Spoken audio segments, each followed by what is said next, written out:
সড়কে হঠাৎ ১৯৭৪ সালের ভক্সওয়াগন। অনেকে সেজেছেন নবাবের সাজে, আবার কেউ জামাইয়ের।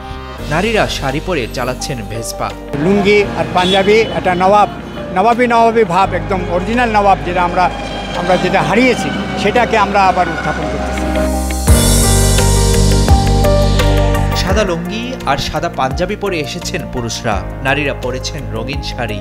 বাঙালি আভিজাত্যের এই সাজে কেউ দাঁড়াচ্ছেন ভেসপার সাথে, ছবি তুলে আরো রঙিন করছেন মুহূর্তগুলো। যখন ও বললো যে নবাবী রাইডে যাবে, মানে সাদা পাঞ্জাবি সাদা লুঙ্গি পরে যাবে, তো আমি ভাবলাম তাহলে আমি একটা সাদা শাড়ি পরি। তো শাড়িটা খুঁজে বের করলাম, খুব ভোরে উঠে আর কি রেডি হয়ে আসলাম, খুবই ভালো লাগছে। কিছুক্ষণ পরই শুরু হয় নবাবী রাইড। পুরনো দিনের হারিয়ে যাওয়া ভেসপা নিয়ে ছুটে চলেন শৌখিন রাইডাররা। ঐতিহ্য, আভিজাত্য আর আবেগ, এই তিনকে ধারণ করেই এই নবাবী রাইড। ঢাকার একটা ঐতিহ্য বহন করে। আমাদের দেশে যারা নবাব ছিলেন, পরবর্তীতে যারা এরপরের যে গোষ্ঠীটা এসছে তারা অবস্থা সম্পন্ন, তারা ভেসপা চালাতেন। তারই ঐতিহ্য আমরা ধরে রাখার চেষ্টা করছি।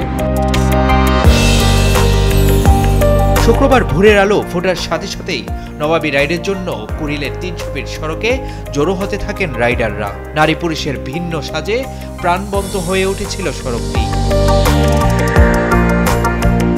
পুরো বাংলা একসময় ছিল নবাবদের আভিজাত্য ও শাসনে ঘোরা। আজ নবাব নেই সেই জৌলস, কিন্তু সেই সময়ের সৌন্দর্য, রুচি আর মানসিক আভিজাত্য এখনো বেঁচে আছে কিছু মানুষের ভেতর। বাংলাদেশ ভেসপা কমিউনিটি সেই ঐতিহ্যকেই আধুনিকতার সাথে মিলিয়ে সংরক্ষণ করে আসছে ২০২২ সাল থেকে। এবার আয়োজন হচ্ছে চতুর্থ নবাবী রাইড। রাইডে অংশগ্রহণকারীরা বলছিলেন, নবাবরা হয়তো কখনো ভেসপা চালাননি কিংবা লুঙ্গি পাঞ্জাবি পরেননি, কিন্তু পুরান ঢাকার সেই নবাবী মেজাজকে নতুন প্রজন্মের কাছে তুলে ধরতেই আমরা আয়োজন করি এমন নবাবী রাইড। নবাবী রাইড শুধু একটি ইভেন্ট নয়, এটা আমাদেরকে শিকড় মনে করিয়ে দেয়, নিজের সংস্কৃতিকে গর্বের সাথে ধারণ করার একটি মুহূর্ত স্মরণ করিয়ে দেয়।